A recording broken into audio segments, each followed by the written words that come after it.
Hi, my name is Mary John. I am a dentist from Lalo Family Dental. We have a few practices in upstate New York and just finished another exciting training from Bert.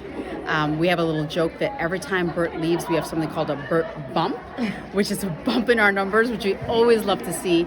But more than that, I think getting hygienists enthusiastic about doing hygiene is really sometimes difficult. Getting doctors on the same page, just talking about real life hygiene scenarios, doing sealants, what to do when you're running behind. It's just so nice to have a hygienist train them that is a real hygienist that has years of experience. And I attend as a doctor. I always come when Bert or Wendy are in town, just because it's actually a wonderful way to spend some time, and it's also really good bonding with the hygienists.